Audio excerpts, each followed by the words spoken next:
with Zion Imaging. I want you to see this experience up close.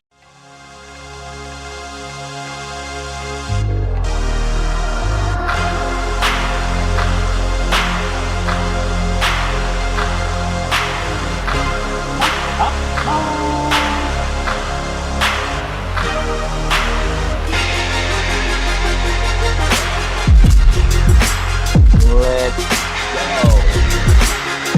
go. Kaden Durham. Back to moment. How do you think it's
LSU with Carter, it's the power.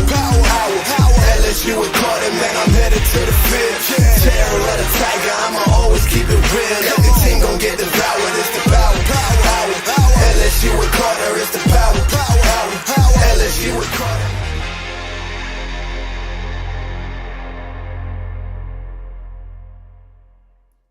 Let's go! So, I hate to have to address this, but Kaden Durham, in an incredible interview with Chris Gordy on the Locked On SEC podcast, had something to say. For internet rumors, and look, take internet rumors with a grain of salt, because they're always, they are what they are. But I remember reading back in December, January, some silly reports that Kaden Durham might be entering the transfer portal. I think it was Patrick Kelly had some fun with it. He posted a picture of you working on a computer. But did you consider entering the portal, or was that all just internet message board stuff? That was all internet. I never considered the portal.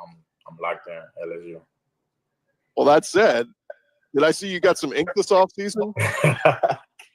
Most definitely, I got it tatted on me. I'm locked in. Most definitely. I was gonna say, so it's the LSU name and the eye of the tiger tatted on your arm. So I mean, at this point, Kaden, I don't think you can go anywhere else. I think you're kind of locked in now. Most definitely. Now there were Y'all, please, when a rumor is shared, I want each and every one of you, okay? I'm looking at you. I even got the wireless mic here to look as close as I possibly can. I want you to send me every single rumor. I love as much information as I possibly can. Share me the message board rumor that Ed Orgeron is coming back. Share me the message board rumor that Joe Burrow is coming back to be the GM of LSU football. I don't care how ridiculous it is that Urban Meyer is coming back as a consultant. I don't care how stupid, how crazy the rumor may be, send it to me. But this is key. Don't believe it. Don't believe it. So there was a rumor put out there, and it was flamed up by another LSU reporter, that Kaden Durham might be entering the transfer portal. And it honestly made a lot of sense on the forefront of everything, right? A lot of people are entering the portal, trying to leverage more money, so on and so on. Could it be that one of Kaden's friends or agents or whoever was just poking to see what's out there? That could be the case. That could be the case. There might have been something. But it's probably not true. Most rumors you see are probably not true. There was another rumor that I kept close to the vest that was sent to me quite a bit regarding a Virginia Tech player. Now, The ironic thing is that LSU ended up getting multiple Virginia Tech players in the transfer portal. You can argue the two most important players from the portal were both Virginia Tech guys. It was obviously Mansour Delane and then also Braylon Moore, one on each side of the football. But their quarterback, Kyron Drones, there was a message board rumor that was shared that Kyron Drones was interested in going to LSU. Wasn't true. Okay? So I understand that this sounds crazy, but don't always believe what you see. And I will say that there is one reporter that has a tendency to get things wrong quite a bit. Okay? You have got to be careful with what you read. Okay? So there was a bit of a panic. Obviously, my Discord sent me a few messages regarding this. I even got a message from someone who is a higher up at LSU. And part of it is because I've been so high on Kaden Durham for so long now. All right. I freaking love Kaden Durham. He was our highest rated offensive player in the class last year in our own personal grading. Okay. He was never going anywhere. You don't get an LSU tat and go elsewhere. Now, are there other players that have tattoos of their former schools and they transfer somewhere else? Yeah, they do exist. They do. Okay. But the bottom line is Kaden Durham was never going anywhere. I also want to talk about him as a player because there is so much positive Harlem Berry steam that's out there.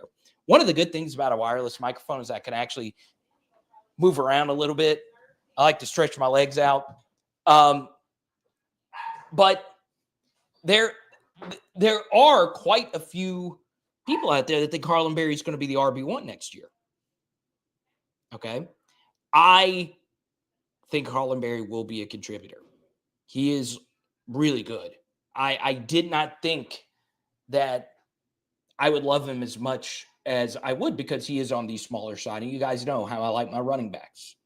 That's the thing here on PHL. I like them thick, thicker than cold peanut butter. Okay.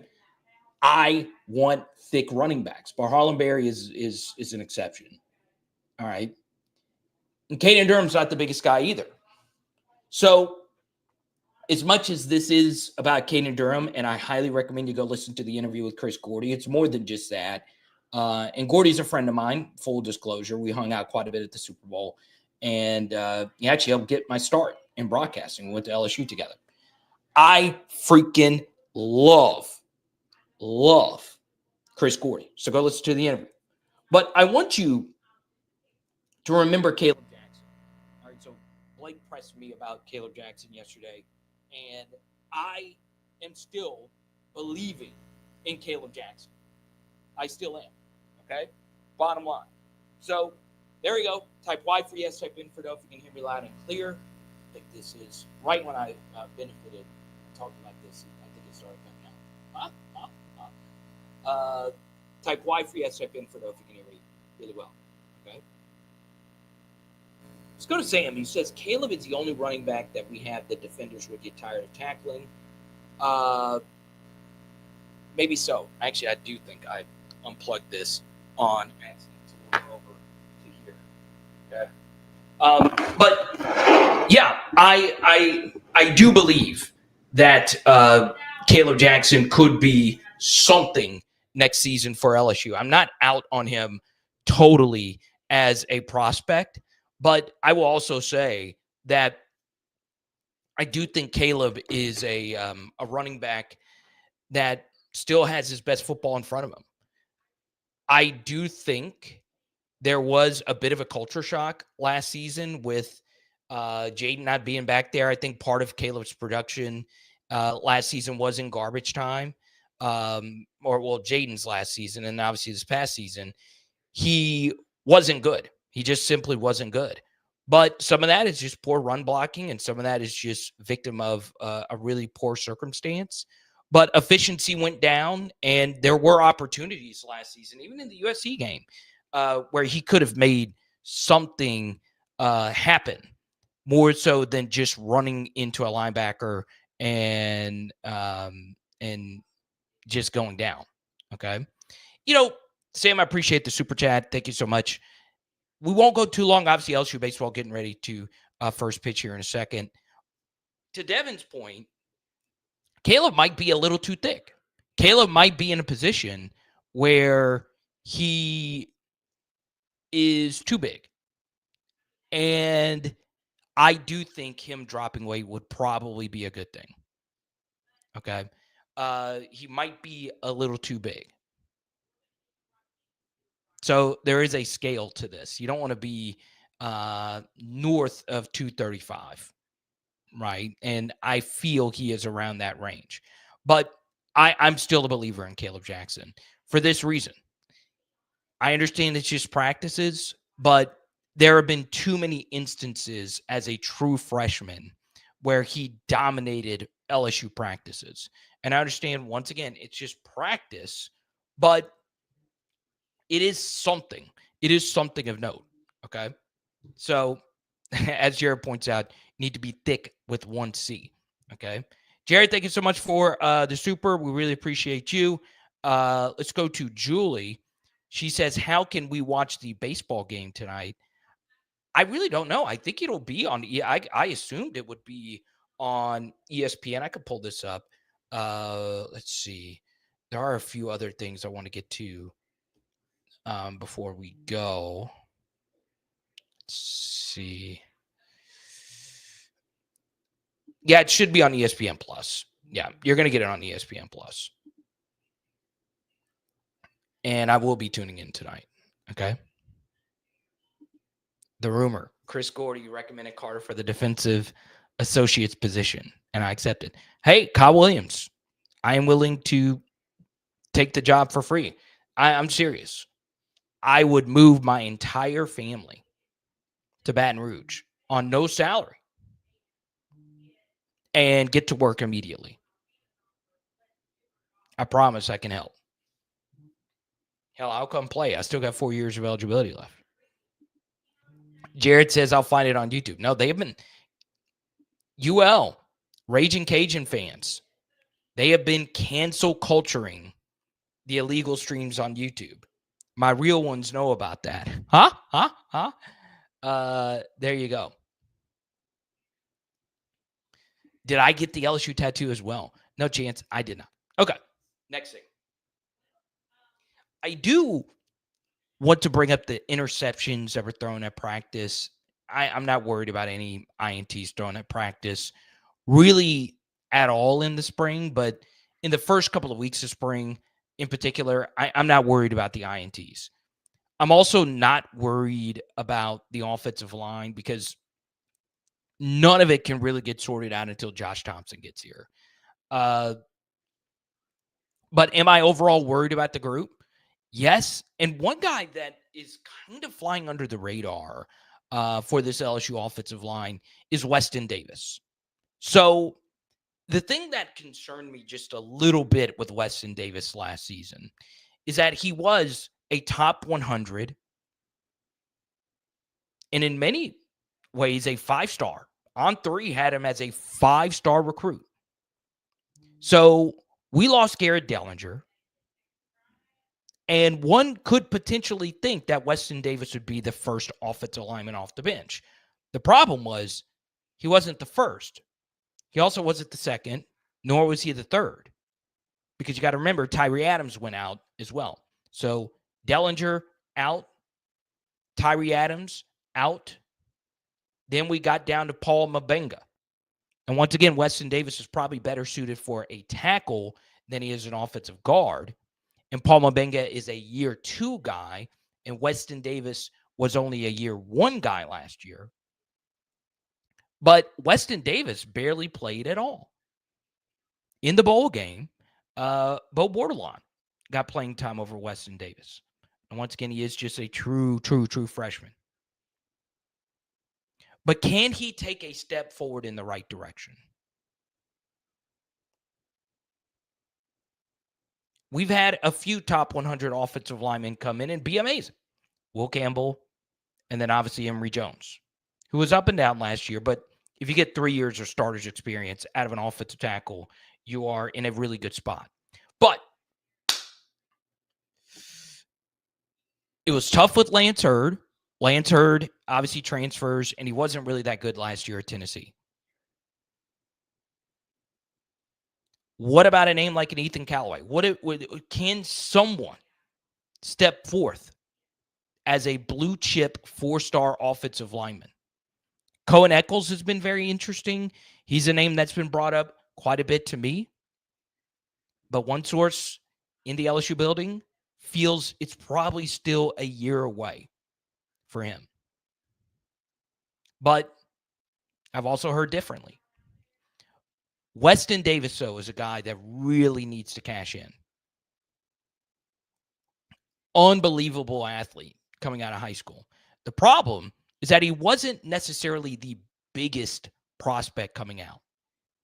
And it's tough making that jump from high school to the SEC if you're not the absolute biggest guy. Okay. So I'm very interested with Weston Davis. If he can be a starter or even a number 6 offensive lineman for LSU next year, they should be in good shape. They should be in good shape. But this is a unit that I am very concerned about. I am. Now, can you work around it? Yes, you can. One of the best run games in the SEC last year was Tennessee. Both their offensive tackles weren't good. They graded out in the 50s per PFF. Or you can have an offense like Texas where all their offensive linemen were very, very, very good until they played Ohio State. All right. So I'm still believing in Weston Davis. I am hoping that top 100 recruit trend will trend back in the right direction for LSU because they've had a few that have not worked out. And they've had a few over the past 5 years that would go to another school and it wouldn't work out there either. So at some point, it's going to even itself out. At some point, you will have some that pan out for you. So hopefully that is coming in LSU's direction. And then that also, it can trend over as well to a guy like Trey'Dez Green and a guy like Dominic McKinley, who had better true freshman seasons. But were they like fantastic, knock your socks off true freshmen? No, but they were very good and very encouraging. And you need those guys to turn into superstars in year 2. All right. I think at least one of those two will be a superstar, all SEC level performer. Now, the final guy, before we get into some more of your comments, and if you guys want to stream into the LSU baseball game, I'm fine to do it. We'll just see how the stream goes. I want to talk about Sydir Mitchell. This dude is huge. And there is something to be said about someone that is just big as F. That dude is huge. Now, obviously, that doesn't mean you're good, but just being very, very, very, very big can pass off as some reps in the SEC. Can't do that in the NFL. You got to have some talent. Like, you got to be like the big, big, big nose tackles. Think like a Vita Vea. That dude can move. He can bull rush, pass rush, swim, slant, all the things. But in college, you could survive on just being big alone. Tyler Shelvin. Was Tyler Shelvin an elite player at LSU? Yeah, he was very, very, very good. Terrence Mount Cody. If you could find one of these guys that are in the 330, 340 range, yeah, for their long-term health and long-term career, probably don't want them playing that big, but I don't think Mitchell will be that big. I think LSU will get him in good playing shape. And the thing that you can do is you can really be multiple if you can trust someone like him to hold a zero nose, and you can play some true tight front 3-4 types of situations. All right. And that also is going to come down to how Mitchell takes the coaching from Kyle Williams. Obviously, Mitchell from Texas, Bo Davis, transfer portal recruit. But I am talking myself into him being a bigger part of what we're going to do next season. And another thing to keep in mind, when a player transfers over, one thing that is important to see, was he sitting behind players that were actually really, really, really good football players? Now, what do I mean by that? Well, let's take one of the best transfer portal linebackers in the SEC. Well, was a guy by the name of Drew Sanders. So he was at Alabama, and he played this edge hybrid linebacker role. And the starters at Alabama were Dallas Turner and Will Anderson, both first-round picks, both arguably the best pass rusher in their final seasons at Alabama. So he transfers to Arkansas and was unfreaking believably dominant in his only year at Arkansas.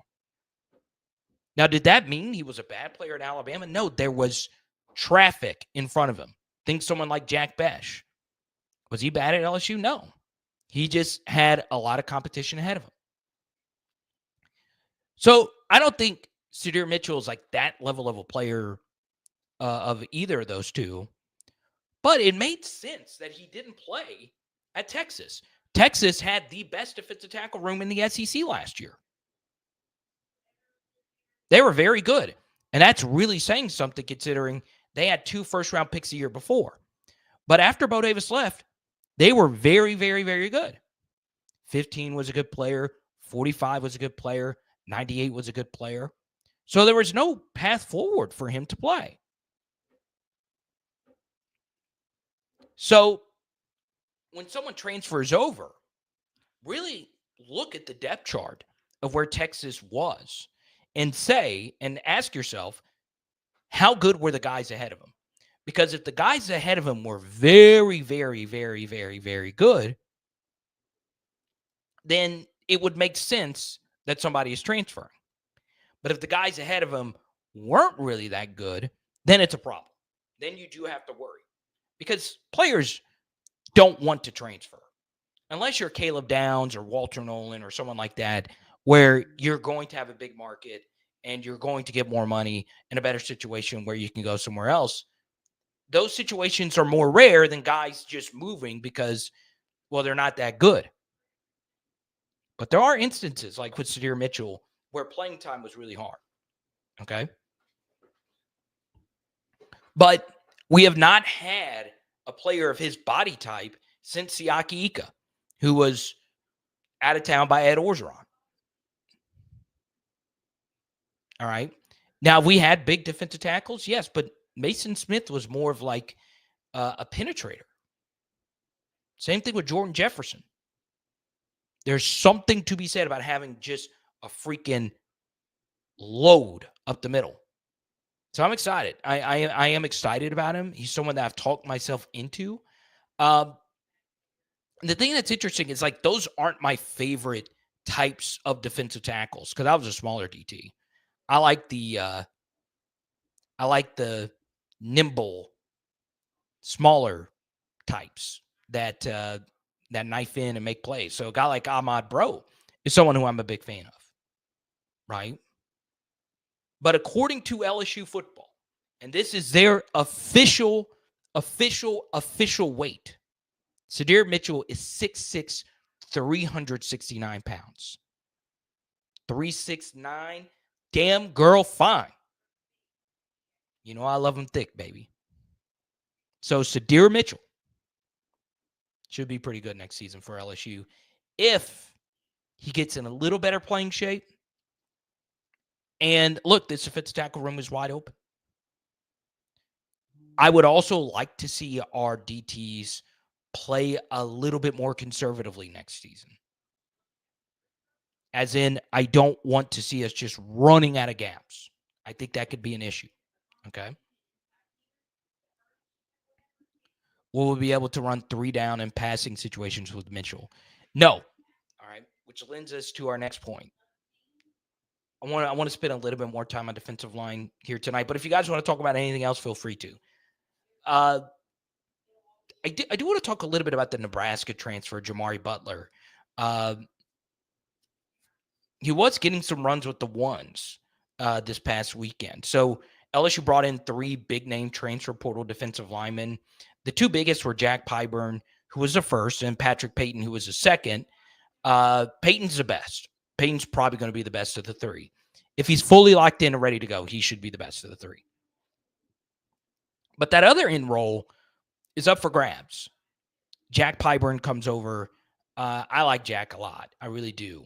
And I would prefer him to be the starter and have Butler be the rotating third piece, because as a pass rusher, he was dominant at Nebraska when he was at defensive tackle. So they would bring him in and they would put him at DT. And we did a whole film study on his pass rushing ability.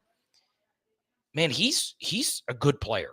I mean, he's just good. I don't think he's going to be phenomenal. I said that in the film study. But so far during camp, we've only had one practice, one-ish practice. He looks the part. So he's very experienced. He's older. It's the name of the game in college football, especially with JUCO kids getting 6 and 7 years of eligibility now. I'm excited to see what he's going to do. All right, I've heard good things, and we'll see what happens there. Now, one quick baseball note. All right.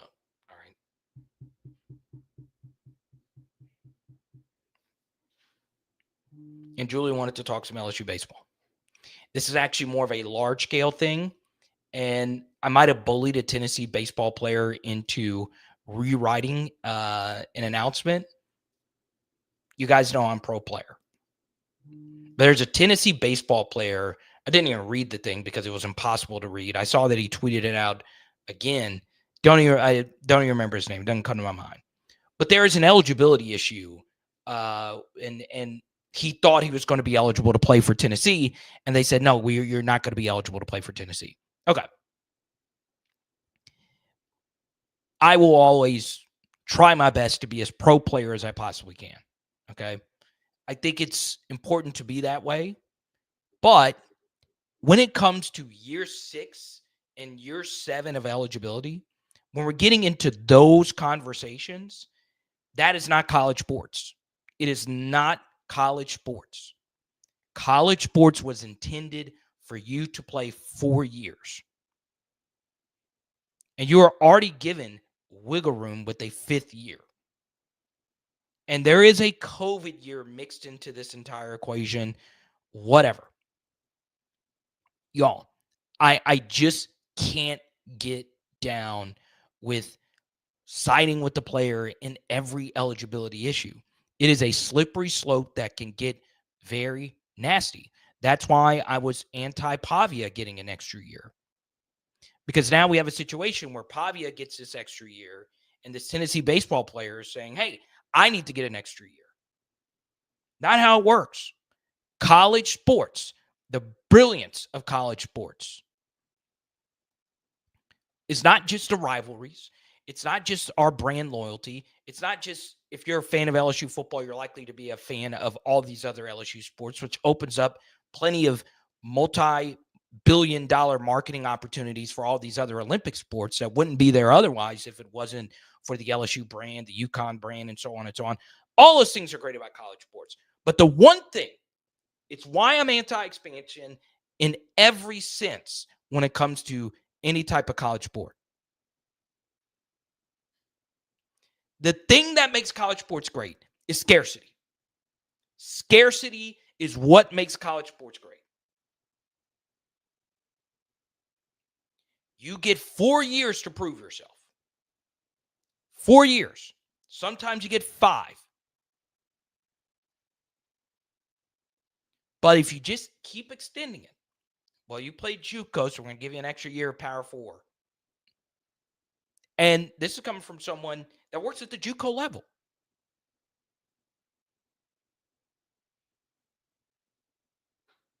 It's intended for you to play 4 years. Okay. Year 5, I can get down.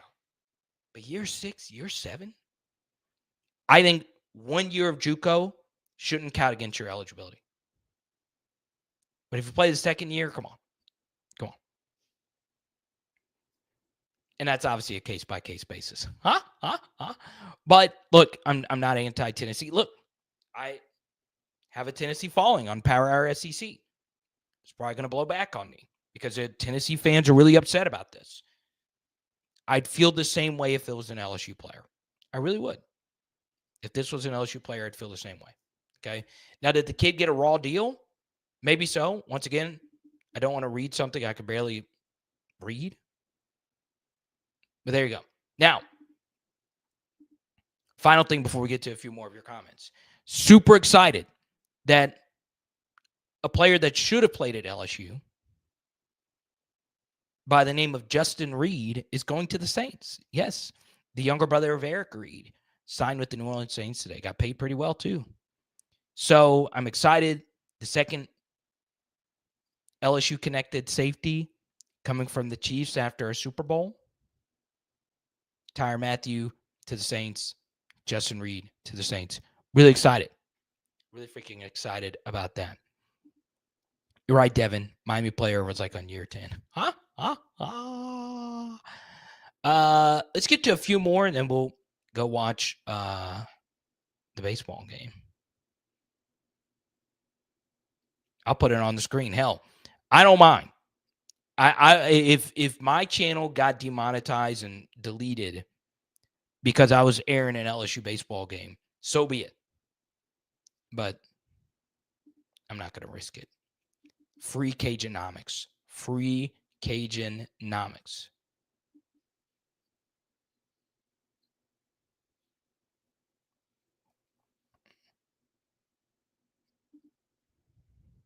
It's all about the NIL, says Blanche. Let's talk a little bit about NIL. So LSU launched a new initiative yesterday called The Brand. I think it's pretty cool. The Brand.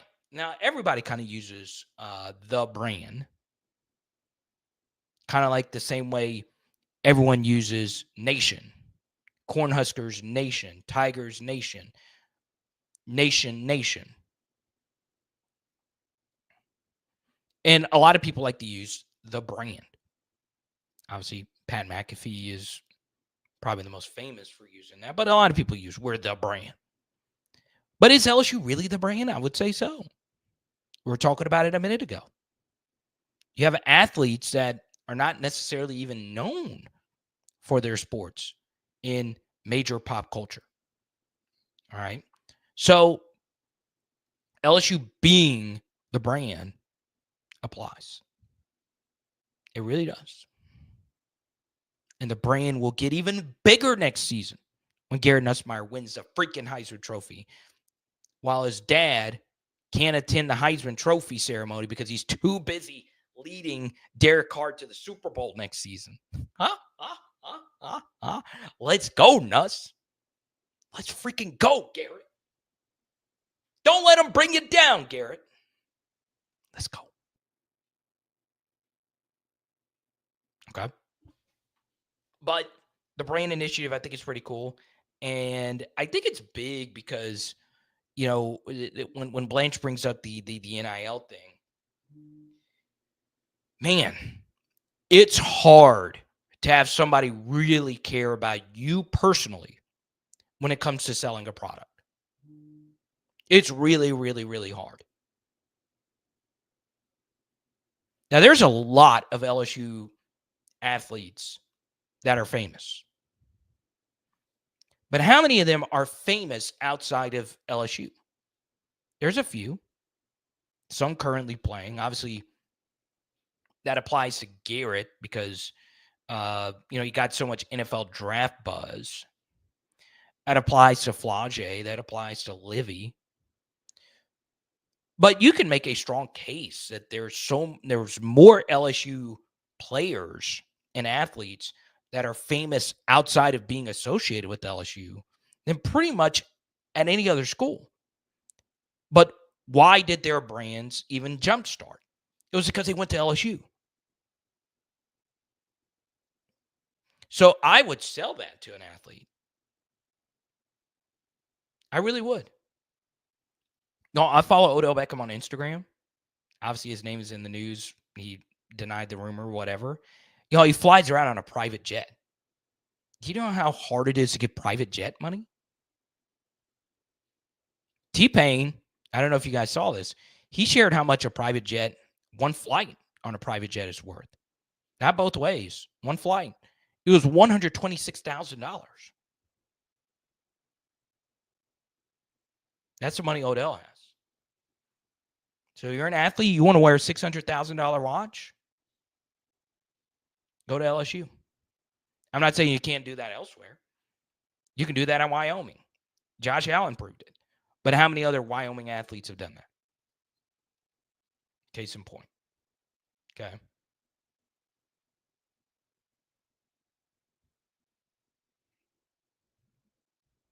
And it kind of goes back to the Kaden Durham thing.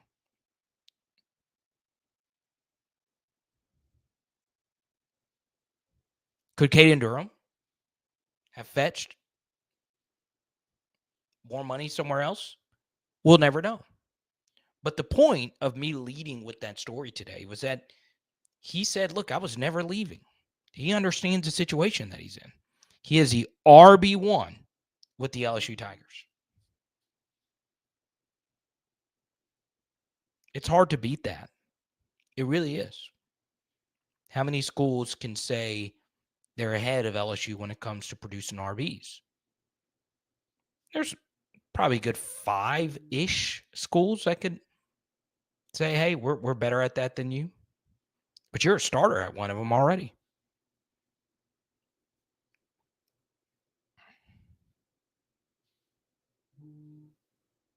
I'm super excited about this RB room. I really am. Let's go to Jared. He better take some training. What's it here? I'm talking myself into him being good for us next year. I really am. Some of that is hopeful, yes, but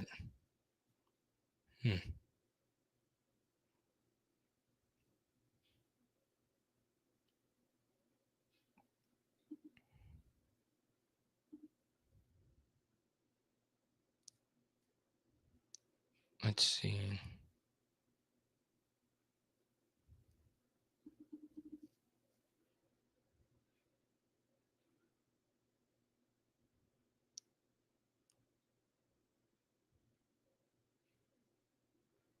Bronny James. You want to talk about him? Let's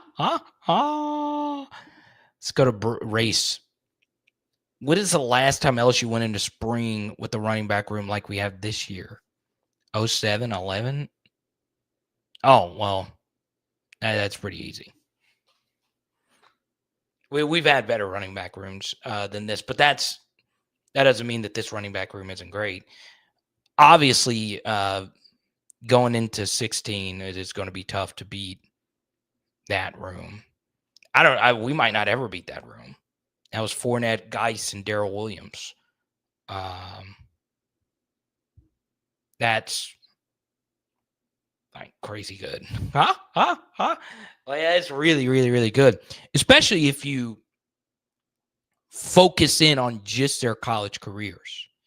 I think most would say Leonard Fournette performed like slightly below what his NFL expectations were. The same would say about Darius Geis.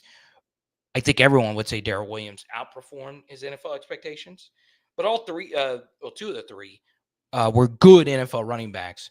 But Darius Geis and Leonard Fournette were unfreaking believable at LSU. Now, obviously, you would have to say Alabama, when it comes to RBU, clears us. I would be lying to your faces if that's not the case. Doesn't mean I like that I say that. But,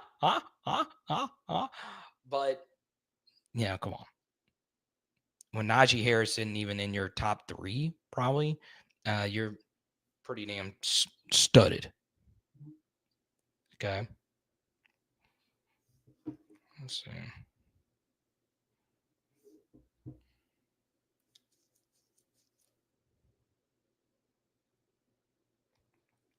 But yeah, I think I am done for tonight. We'll go live tomorrow, as we always do, Wednesday night at 6 p.m. Central. I want to share something personal with you guys as we get ready to watch some baseball here. I am doing a 5-day water fast. This is the second day. I do not recommend this if you are weak. Okay. Like, and even if you're not weak, this is hard. And you guys know I'm a foodie. You guys know I'm chubby. Going through day 2 of it. And yesterday was harder than today. Is that tomorrow it gets easier during day 3 of it? And I'm trying to get into something called ketosis. I heard it's good for you. I don't know a whole lot about it. But we're trying to be healthier.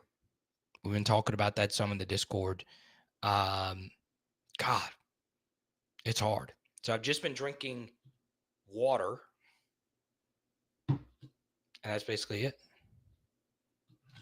The hardest thing is cutting out sodas. It is so hard to cut out sodas. Cutting out sodas has actually been harder for me than cutting out food. Because I have tricked my mind into thinking that 0-calorie sodas are just not bad for you really at all.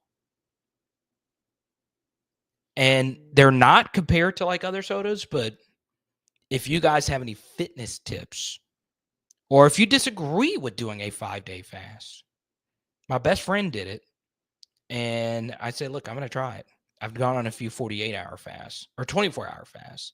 This is my first 48. I just finished 48 hours. Black coffee does help with the cravings, and it is allowed. It just depends on your water fast. Some are just like hardcore. You can only do water with a little bit of electrolytes. It is what it is. Okay. Now, big thanks to someone that's really been putting in a lot of work for our production. Big dog, Mr. Dex. He has really put in a lot of work behind the scenes to take our show to the next level this next year.